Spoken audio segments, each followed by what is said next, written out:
It was good, people. I am Cool Blue, and this, of course, is Lady Blue. We have another episode of Blue Talk, episode 5. Correct? I'm gonna say yes. Oh. Yeah. So I'm gonna say episode 5. Yeah, because we want to.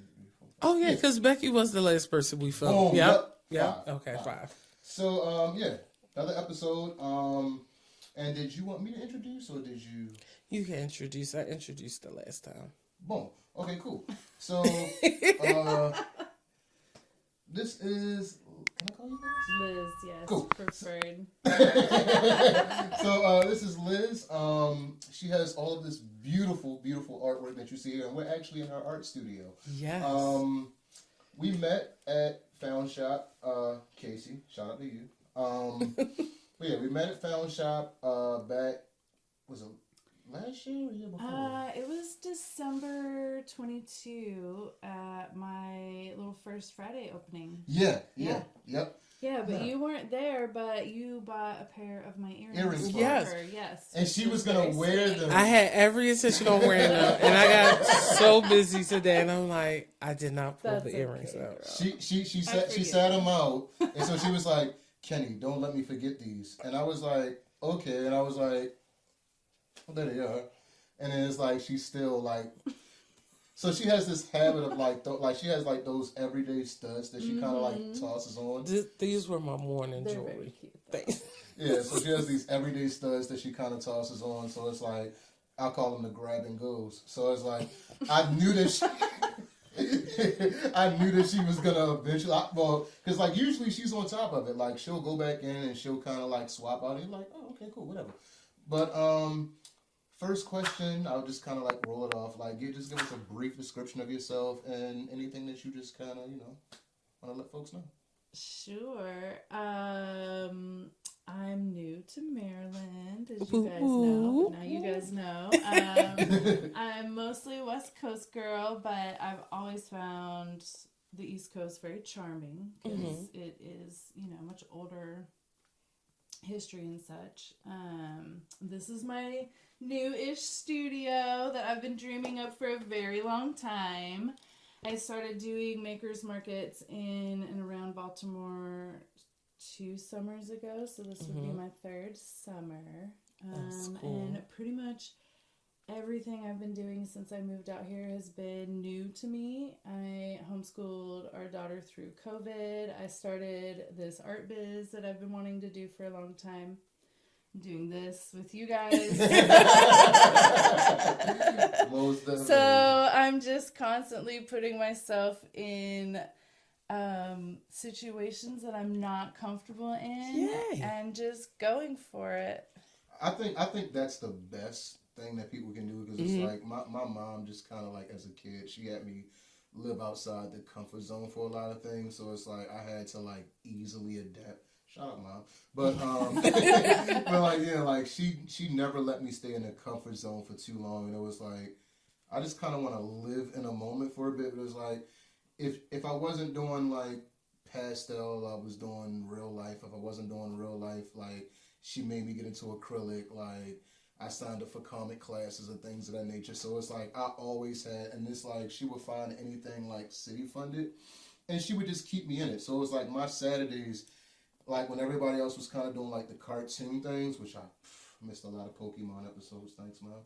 And but like yeah, like so like I would kind of be at those classes, just kind of like sharpening the tools. I took a little bit of classes. I remember this one at a place called Pat's Piddlin' Post.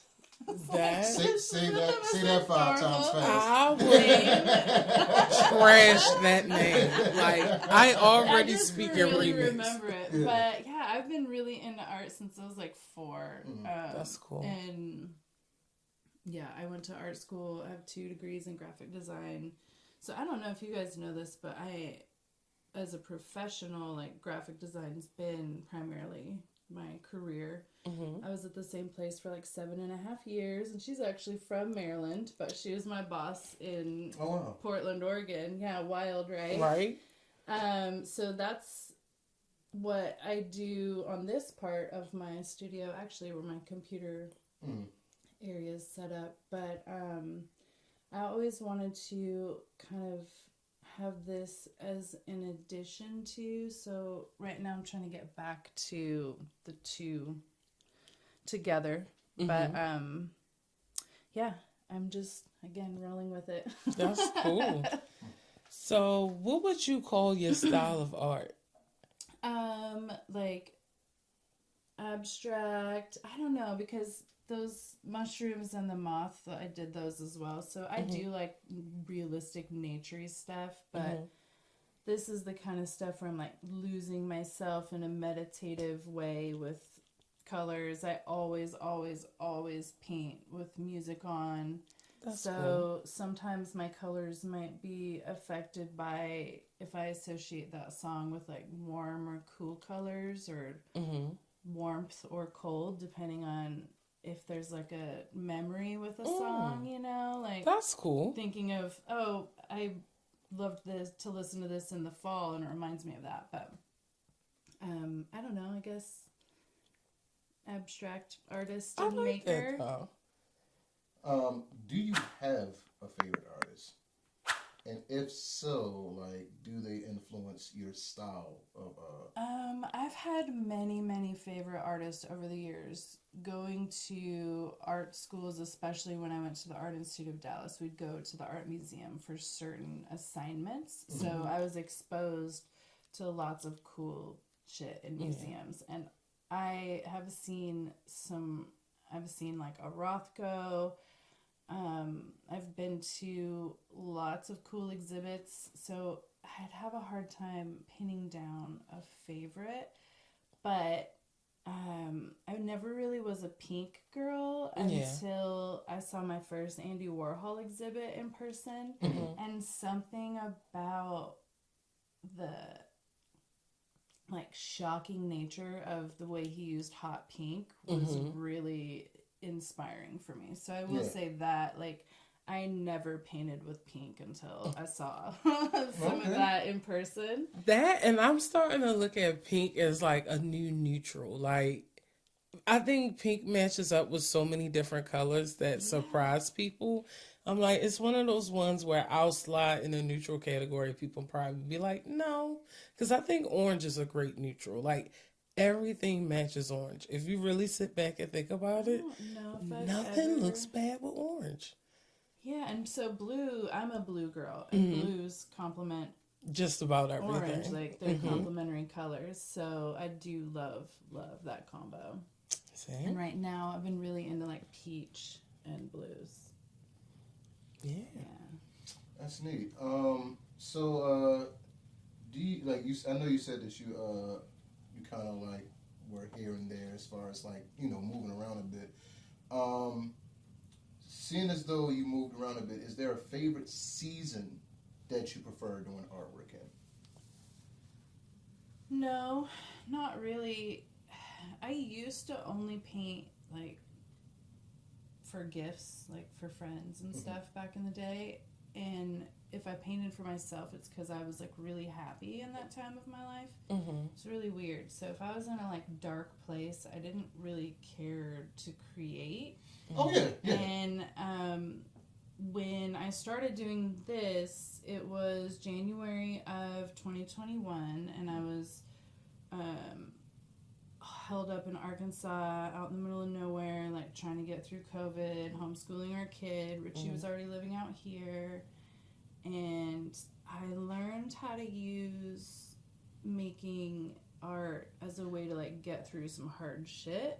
So that was kind of cool, transitioning like the mindset and mood that I thought I needed to be in. Yeah. But like seasonally, I would say anytime doesn't really. Yeah, the only reason why I said it is because I know some artists who like do their best work in the summer, or it's like you might be a beach kid, or you might be like, you know, like certain people are like, definitely, you know, like the West Coast, it's like you kind of like hear people is like surfer town, or like you might have like you know, so it's like you kind of create under circumstances where it's like, you know, like you have friends around you or certain family members who inspire you, so, you know, just that type of stuff. Totally. But yeah. So anything that you, I don't want to say accomplish, but because the year is still fairly young. How can I word this? Is there anything that you're realistically looking to like add to your arsenal this year? I wouldn't say like that. Is there anything that you're looking to add to your arsenal art wise? Like anything that you're looking to experiment with? Like or? make new things? Yeah. Well, I have a lot of new ideas with jewelry that I want to try. Which actually I'm going to start next week. I wanted to wait till after we did this. So I'm sorry. Because once I add my work table in here, this space gets small quick. Yeah. But I'm really excited to expand on some jewelry ideas that I sketched up the other day. And I have a few markets coming up, but I am just going to work on painting a lot more originals. We were discussing this earlier because those are the supplies that I have right now. And I just kind of want to like work through that and paint some things that I've been really in the mood to paint and bring them to markets and just kind of see how they go. Yeah. So I really love to paint flowers. You guys probably wouldn't know that from the work you've seen of mine so far. Well, I did see a post on Instagram where it was like an unfinished rose or something like that. Oh, it was, I did this hot coral peony as a wedding gift for one of my oldest best friends that I really, really enjoyed that piece. So these little square canvases, I actually plan on painting some. Definitely. Florals. And then I've been working on this Moths and Mushrooms series that I would like to build and maybe someday have like an art show with. Definitely. I have my next round sketched up, but kind of hit a snag in life in general and just haven't gone back to that project. But. Definitely. So one of the things I wanted to ask you is, since you're new to your art baby being here and all of those things, how has it been balancing art, life, momhood, and all of those things? It's been pretty good. I work from home and I'm still trying to like gain a client base since I've been here. Last summer, one of my longest standing graphic design clients kept me super busy, and that was really nice to kind of have that stability. So financially sometimes it's been hard, but time management wise, like my kid loves coming down here. She's super artistic and loves doing projects with me, so that's been really fun. That's good. Once I finished this space, so I just finally finished unpacking and getting it all dialed in. By February 1st was my goal, so it's super fresh, but she comes in here and like rolls around on the floor. Just loves it, you know. But I don't know, I think it's been good. She loves coming to my markets. She usually shows up like the last hour or so. Yeah. So I think it's neat to just show her that even, you know, any point in your life, no matter what you're doing, you can still try something new. Yeah. Like, go for it, you know? Yeah, definitely. I think that's a good lesson to teach. Like, I think parents should show themselves pursuing their dreams more, because it makes kids understand like what it is that life, what it takes to live life, you know. Totally. And she sees me on a day when I've had a really successful, great market, and I'm like, you know, feeling that. And she's seen me on the days when I had a total flop market and I wasn't feeling that. Yeah. So it's a good, I think it's good for her to see that. Totally. Yeah, you're definitely going to have great ups and downs. Like, I think that, and just to kind of piggyback off of what you were saying, like, kids can tell the difference. Like, people kind of have this thing where it's like, oh, you know, like, they're young, like, they might kind of catch it, they might not, but it's like, I remember, like, my mom, like, and the things that she was trying to pursue, like, when I was younger, and to see her fulfill those things later in life, like, it was like, oh, I remember when you were starting this, or when you were talking about this when you were young, and you know, people automatically assume, not everyone, but a lot of people assume that kids won't grasp it and that they don't understand. So like, you're able to show and not only have that, but like the space in general, like, that's pretty dope. Yeah, and this is our first home, like we're new homeowners, so having the space to really cater to it being us, it's been like really great. It's been fun for me to express myself in a way with physical space that I've never had the pleasure of doing. Like I've never been able to paint an apartment or any of those things. So getting to add a little bit more color into our lives and her helping us paint and be a part of that has been really cool. That's good. So it's basically you like in a way, I won't say necessarily like starting from scratch almost. Like it was like you kind of get like your second birth just to kind of like do it at your clip. Yeah, so I started my art Instagram January of 2021.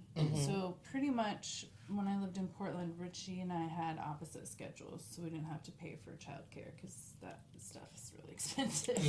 So I just never really had the time to make this part of what I did, in addition to graphic design, to kind of help me feel like I was expressing myself again with fine art, right? Like I took painting classes in college and photography and developed my own film and learned how to oil paint and did all these cool things, and never really had the space. Many years I didn't have the physical space to paint, so that was a big constraint. But then also if I was going through rough times back then, I didn't really want to paint, so ebbs and flows in life, but I have been really enjoying just building it from the ground up, figuring out how to build an Etsy shop, with not ever having done that before. I'm hoping to add like my own URL to that this year. It's like my biggest goal this year. We'll see. It was on the list last year, too. You got this. I'm telling you. I know how it feels to build a website. Like, even, I think that's why I don't blog as much, because it's like learning the website all over again. Like, just learning to build it. Like, as much fun as it is to, like, oh, I'm in the building stage. Because I think the building process is so much fun. Because to me, it's a checklist.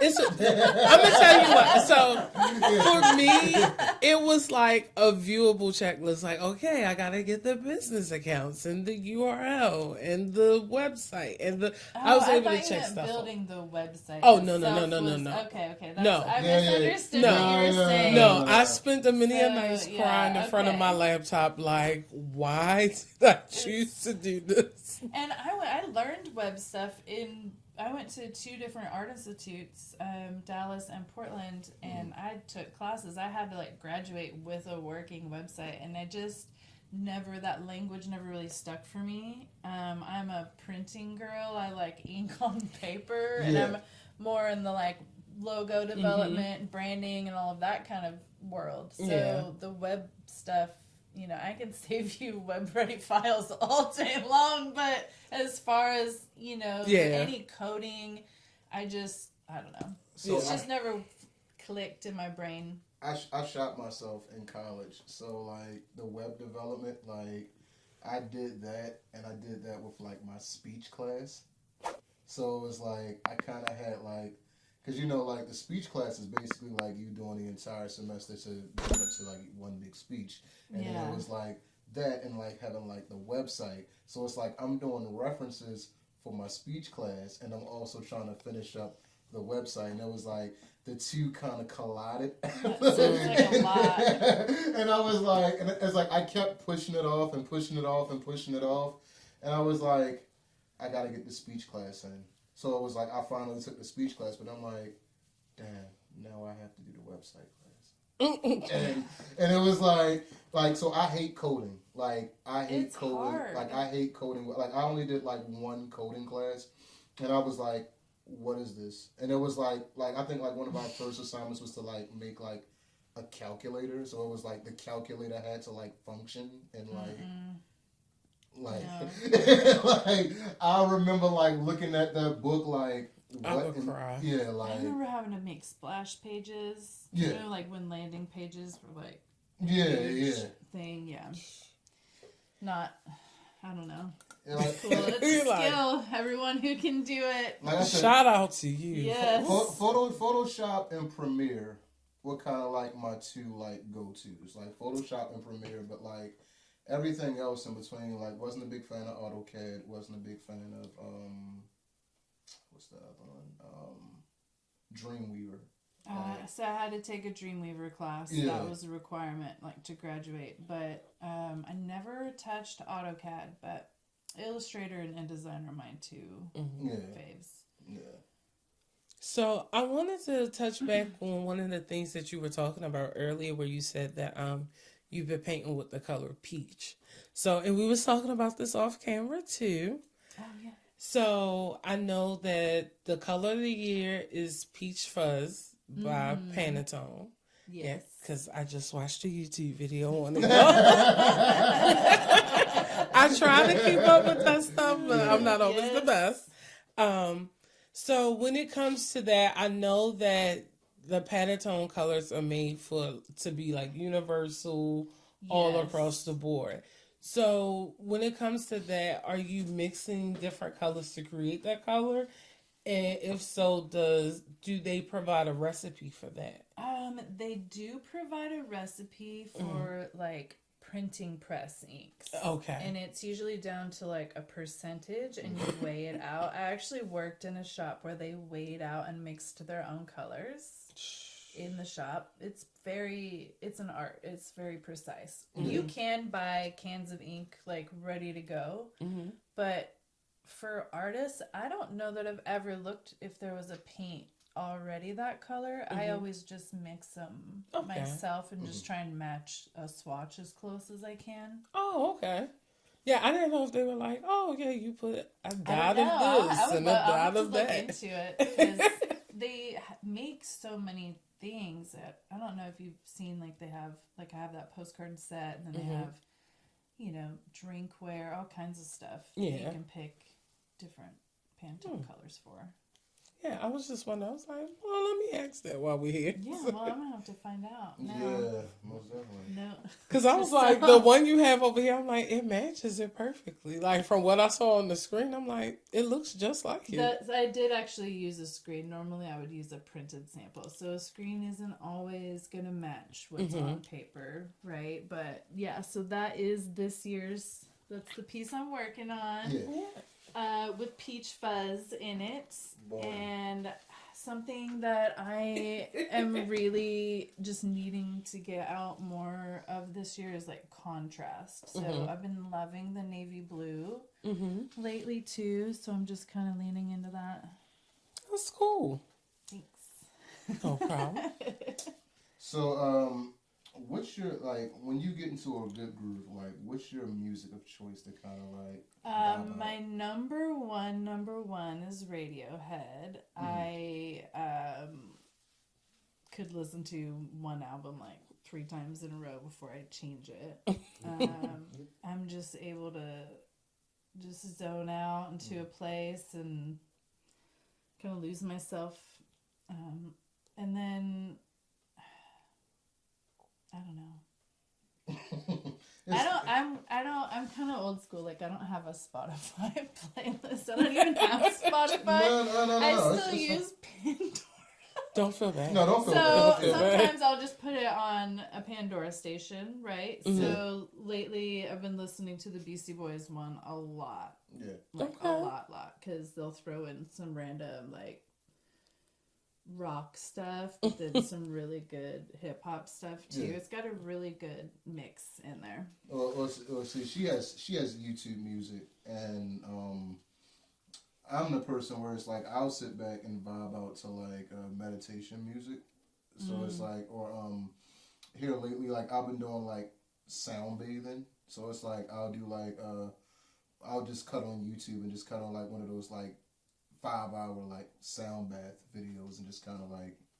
I like to use those when I'm doing like a face mask, you know? Yes. And just put on some like a meditative whatever sound for relaxing and just. But yeah, I don't know. Radiohead's definitely my number one. I have a lot of CDs, so I just will grab a couple CDs and bring them down and pop them in and I have a bunch of CDs. I have a bunch of CDs and I have a bunch of concert DVDs. I'm one of those people that didn't get rid of their collection. Oh, so, me either. I still have a VCR and my VHS too, because I want Bowie to like see the. I want her to witness the whole VHS moment. Oh yeah, like the grain on the lines just going up having the to screen. rewind it and just I don't know. I have a bunch of VHSs. My favorite is the God. I have the Godfather. It was, and that was the nice. 2 VHS, like with the had the gold trim. Like I still have that one. I still have what Titanic came with like a 2, like in my one that I have is the director's cut of Natural Born Killers. Yeah. On VHS still. And Harlem Nights. That's my all-time, like one of my all-time favorite movies. I don't know if I have any doubles. That one might be a double, like in extras or whatever. I can't remember. Yeah. Oh, those were the favorite days. movie. Huh? Favorite movie. No favorite movie? And I don't know. Do you have a top 4, top 5? Well, let's just say that, yes, I love David Bowie, but because of The Labyrinth is probably why I named my kid Bowie. Like, because that's how long that love affair has been going on since I was like 5, It's like, that's who the David Bowie that like I fell in love with. So that was for sure my top 4 for sure. Like if you stayed the night at my house growing up and you hadn't seen The Labyrinth, you were not leaving without watching that shit. That was That's hilarious. It was like a requirement to be my friend growing up. You had to have seen it or watch it with me or both. Yeah, I'm about to say that. Like, we can't. Oh, you know friends. what? The other day, The Wedding Singer. I love that movie. Oh, yeah. And I've been meaning to rewatch it. It's been a while. I still have that on VHS. Yeah, I was saying that, and my house was The Wiz, and that's kind of like how we vibe because she's like a big fan of The Wiz. Oh, The Wiz. So Bowie just saw the Wizard of Oz for the first time recently. Yeah. And now she wants to watch that because she's seeing she's like watching anything. So she rewatched like the Disney, whatever, Diz. I don't know what they call it.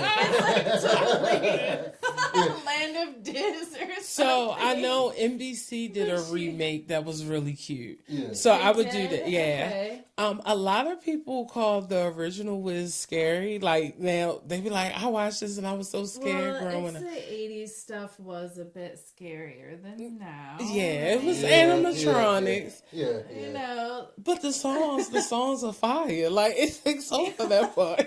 Yeah, That's how I feel about The Labyrinth.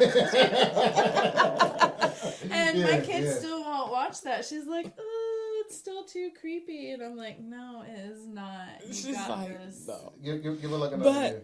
I tell people all the time, I'm like, if you grew up in the 90s were wild as shit. Like, it's different. Like, when kids see stuff from the 90s, they like, oh my God. I'm like, yeah, we survived that. Like is this appropriate for me to be watching what was for us? But like she always laughs. Like my favorite, one of my favorite cartoon movies was All Dogs Go to Heaven. Aww. And it was like, and she was like, you shouldn't have been watching that movie as a kid. Yeah, like rewatching as an adult, I'm like, this is hella grown. Like, I'm like, he cussing in here and everything. Yeah, that is one of my favorite movies. But getting off topic a bit. Anything that you want the good folks to know before we close up? I have some markets coming up. Yeah, so I was like, get your note sheet, because I just booked them all recently. So in March, I've got 2. The 23rd, Our House, little spring market with Zoe and Co. Candle Co. I don't know if you guys know them. They're awesome. I've seen them around. Yeah. And then a new, I don't know any of these people, but I'm very excited about it. Sunday's neighborhood market. It's going to be like every Sunday, and this will be the very first one, March 24th at the Pink Gallery by Seven's Thrift Shop. Super looking forward to that. And then Spring Fest at Pariah Brewing, which I haven't done a market there either. April 14th. Yes. Yeah, and I love our house. It's so fun. Just going and trying different foods every time. Yeah. They usually have like a cocktail special themed and kind of thing. The beauty about our house, and I'm glad they're starting to do more markets, is that it's in an artsy part of Baltimore. Like, I think the news like to overshadow a lot of things that people don't realize. Like, Baltimore's an artsy city, and I feel like that's why you fit in so well. Like moving here, that isn't something that I knew. Like I visited, I don't know, 5 to 10 times over the however many years my dad lived here. So I was seeing Baltimore from a different perspective, like just the stuff my parents would show us kind of thing. Yeah. But our friends who moved here about 10 years ago, they go to all the markets and love them. They're like, oh, you'll love it. You know, you should totally do the markets here. And I never really intended to do that. Originally, I got into this so I could create stuff like this for people based on their colors. Like, I wanted to provide custom artwork for people's homes at like an accessible price kind of thing. So you can feel like, oh, I had this specially made in all my favorite colors. So that's originally, and like I said, it was just going to be like this side thing in addition to the graphic design. So the markets wasn't on my radar at all. I just kind of started trying them out. So I've only done 11. I did 6 last year and 5 the year before, but I've popped all over. Like, my very first one was Walther Gardens, like the museum. That's Walter's art. Goodness gracious, sorry. Spring flea market. And it was like rainy, and I had a little pop-up tent. And I sold like 2 pairs of earrings, but it still was like getting my feet wet and kind of seeing if it was something I wanted to do. But I've been having a lot of fun getting to know the community that way, because I'm also checking out different neighborhoods all the time too. So I think it's really fun how artsy Baltimore is. Yeah. And every neighborhood kind of has its own like gumbo pot of like, you know, like art style and stuff. It's like Hamden, you might find something different. In Laurelville, you might find something different. You know, like Park Heights area, Lock Raven area. Like, it's like, you know, like you said, certain parts in certain neighborhoods, it's like different styles, different arts. You know, like, so that's what I enjoy about it the most. But I haven't really stuck to like one style of art outside of like anime. But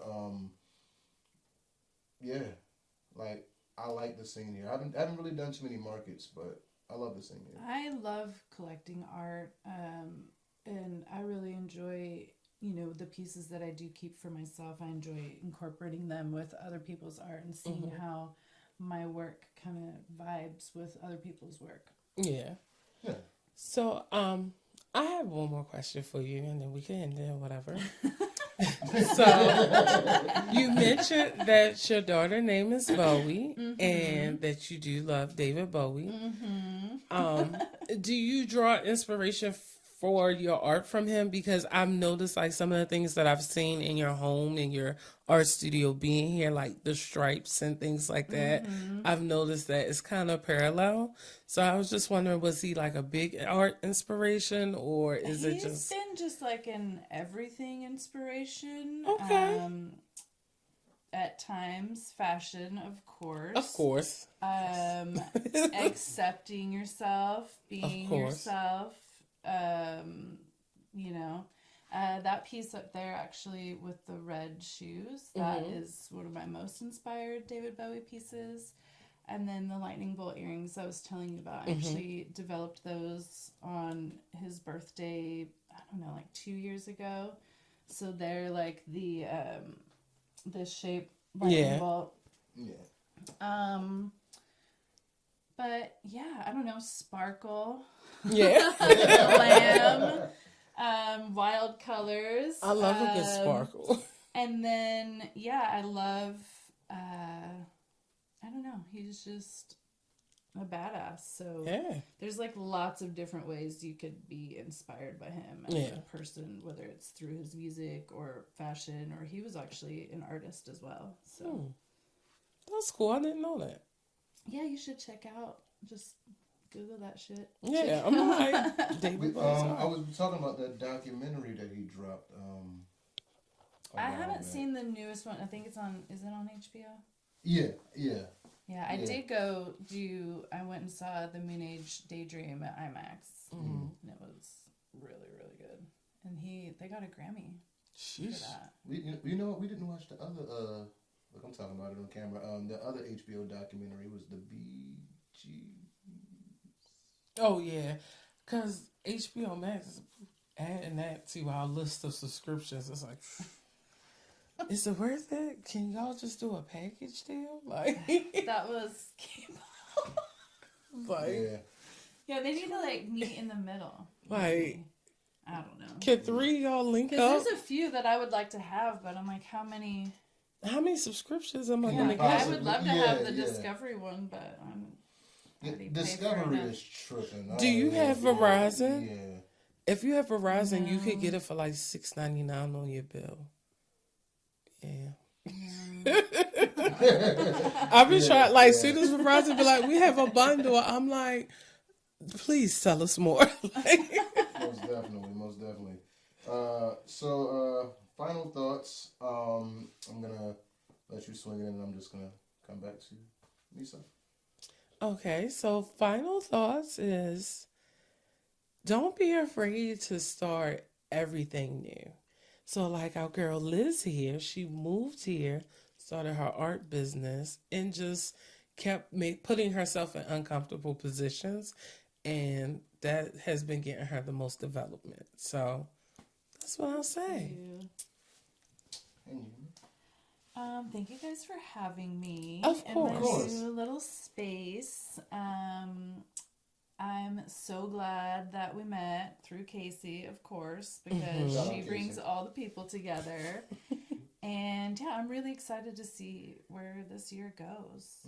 I don't have like a ton of goals or anything. I'm just going in head first, you know? Yeah. So make sure y'all check out her art. It's beautiful. Super, super beautiful and happy feeling. Thank you. Most definitely. That's the number one thing is I want my art to add like a pop of color and happiness and sparkle. I love sparkle. I just love the like depth that it adds to stuff. Like one, it's fun. Yeah. And two, it can really kind of catch you off guard. Make something moody. Exactly. I got you. Most definitely. I guess my final thought would be don't forget to make time for self. A lot of times folks get too busy and they put things off a year or 2 or 3, and we were sitting back talking about like, stuff the other day, and it's like, like we were looking at like old episodes, and it was like stuff that we were talking about year 1, year 2, year 3. We're like, holy crap, we aren't even in that headspace anymore. But don't forget to make time for self. Like even if it's just a passion project, make time to actually get it done and see it through. Because a lot of times, like myself, I used to start stuff as like 50% done, 75% done, and wouldn't necessarily get over the hump while we get close to the finish line and stop. So if you got something, see it through, and don't forget to make time for self, because self-time is important. Yeah, doing it for you is really important too. Definitely. And this has been another episode of Blue Talk. And somber moment over. It's like, so yeah. I am Cool Blue, of course, and this is Lady Blue. And we'll catch you on the next one. Thank you, of course, Liz. Thanks, guys. Thank you. Episode 6. See y'all.